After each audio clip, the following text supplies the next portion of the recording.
Well, hello viewers. This is my desktop review of the HK VP9, which is the new striker-fired pistol from H&K. Although it's not the first one H&K has ever built, it is the current version. So let's go ahead and begin. First and foremost, when you buy it, you get this cool case stamped with the H&K logo. When you open it up, one of the cool things about the new case is it actually has a cutout for the firearm and all of the accessories that come with it, so that's kind of neat. Some of the other things that you get with it, obviously you get your $3 H&K lock, you get the owner's manual,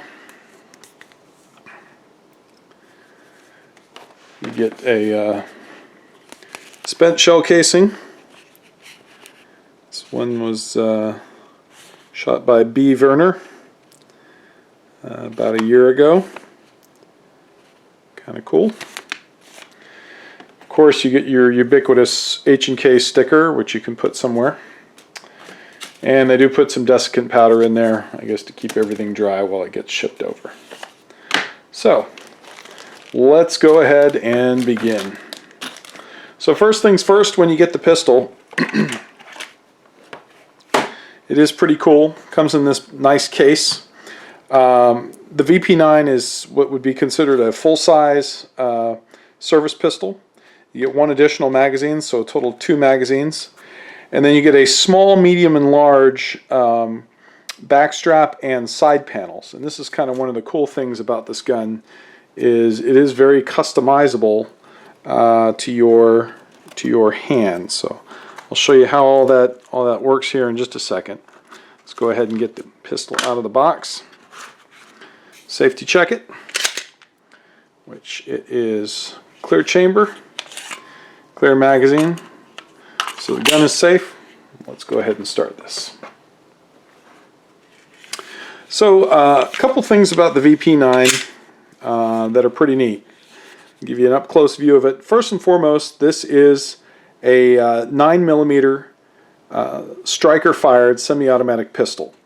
It isn't the first striker-fired semi-automatic pistol built by H&K, but it is the latest variant. So for those of you who remember some of the early VPs, the VP70, the P7M8, those types, those were all striker-fired pistols as well. However, this is polymer framed, which again the original VP70 was polymer frame, and does have some unique features in the striker-fired world. So let's go ahead and begin this review we'll go from muzzle to backstrap. So first and foremost, it is an H&K pistol, and it is of very nice quality. It falls to hand beautifully. The adjustable side panels and backstrap make it very customizable depending on the size of your hand. Starting from the muzzle, first of all, it's nicely beveled here. Keep it to keep the pistol snag free as it comes in and out of a holster. You've got cocking serrations front and rear, which are very nice. One of the neat things about manipulating this pistol is even for a press check or that type of thing, very easy to manipulate. The slide is an angular slide. It is narrower at the top than it is at the bottom. But the gun itself is fairly wide for a 9mm pistol. It is actually the exact same dimensions as a Glock 17, which I'll show you. I've got one off to the side here that I'll show you. One of the other cool things is it does have a proper Picatinny rail down here underneath. So tactical lights, that type of thing, will bolt right up to it, which is very nice. The controls on this gun, you've got the takedown lever. This gun is very nice as far as the way you take it down, unlike the H&K USP, some of those where you've got to remove kind of the whole pin. This thing is real slick. This is your slide, catch, and release, and it is ambidextrous. So you got one on either side. The other thing that it has is it has the controversial H&K Ambi mag release right here. I like it. I know some people don't, but I actually like it. When I'm firing this gun, what I'll do is I'll actually pull either just my thumb, or I'll actually use my thumb and forefinger to manipulate it and then insert another magazine. So all in all, I actually like it. It's kind of very low profile, it's out of the way, but it's very easy to manipulate when you want to. The pistol does have finger grooves. The nice part about them, they're not as defined as the ones on the Glock, and they are also wider spaced, and so they actually fit your fingers nicely. Very clean. The grip has nice texturing on it. The trigger on this pistol is very, very cool. It is a nice weight, and I'm going to pull it back here. So it very, very low weight, stages right there, and then about I would say somewhere in a 4-pound pull with a very crisp, clean break. And then on the reset, it's a very short, very crisp reset, which I like. So overall, very good. One other interesting thing, the trigger is very flat, as you can see right there, and wide, so it feels good to the hand. Although I have heard complaints that if you shoot a lot with it, you can kind of, it's a little rough on the fingertip. I don't know about that. I haven't shot this one that much yet to be able to tell you the difference. Gun comes with 2 magazines, made in Germany. They are steel mags. They hold 15 rounds each. That's one of the sort of controversial things about this gun is for a high capacity polymer gun, it holds a couple rounds less than the 17 round kind of benchmark that's been set by Glock. I don't know, guys. All I can tell you is if you can't hit your target in 15 rounds, you probably need to reassess your situation. But 15 rounds is a lot of bullets to be carrying into a gunfight still.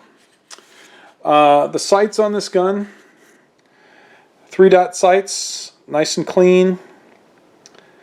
Very cool. They are available with night sights as well. I don't have night sights on this one. I was too cheap to spring for the extra 50 bucks on them. I'll probably live to regret that, but oh well. But they are nice clean sights, and they're right at the tips. As you can see, they're right at the ends of the slide, so nice long sight radius.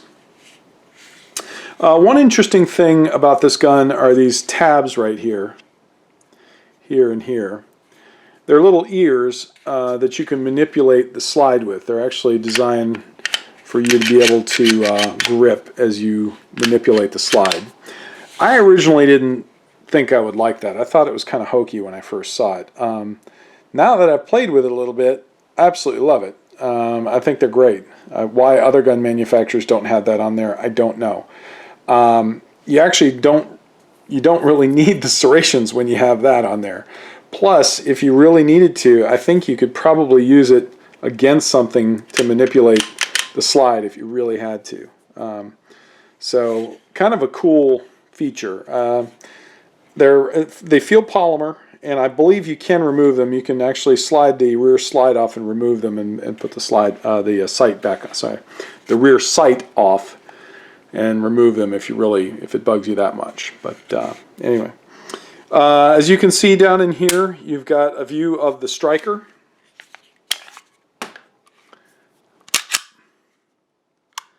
Let's see if I can pick it up on camera. You can actually see the striker there, so you can tell whether the gun is cocked or not. The lighting is poor on there, but you can see the striker when it is ready to go. And there is a loaded chamber indicator. You can see that little dash of red paint right there. When there's a round in the chamber, that sticks out just enough so you can see it. I would have liked to have seen maybe a little bit more of a loaded chamber indicator. That's a tough one, because for me, I always assume that there's a round in the chamber and treat the gun accordingly, but for some people, maybe not. So, and then you've got this on the other side, obviously, this ambidextrous slide catch and slide release. Very nice. The back straps, there's 3 back straps that come with the gun. You have a small, medium, large. This is the small. And then 3 sets of side panels, small, medium, and large again. So you can what you have to do is drift this roll pin out, and the back strap comes off, side panels come off from front to rear, and then you reassemble it. You cannot mix and match, so the smalls have to go with the small back strap, the mediums go with the medium, the large goes with the large, obviously.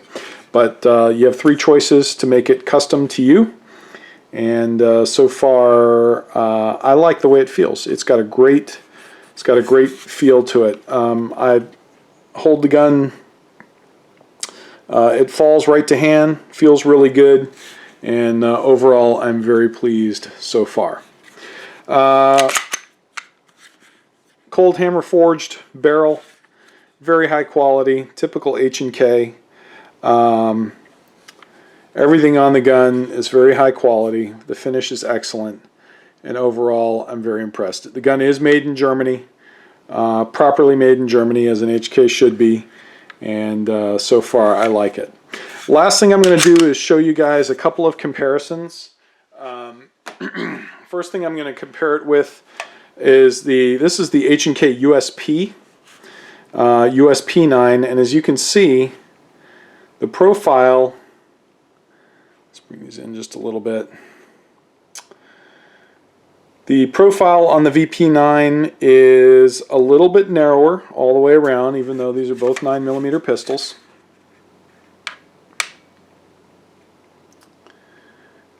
Very cool. And they're just about the same size in length, although the USP is notably bulkier. So that would be kind of its comparison. Ignore the jet funnel on here because that you probably wouldn't have that on your standard one. Also, one thing to note is you have to put this adapter on the USP in order to use a tactical light that's not made by H&K, so that adds weight and mass to it, whereas this one has it built in again. So pretty cool from H&K. They've listened. The other gun I wanted to show you is this. This is a Glock 22. This is an old Glock 22, but it'll give you, again, some size comparisons. The Glock is a little bit smaller,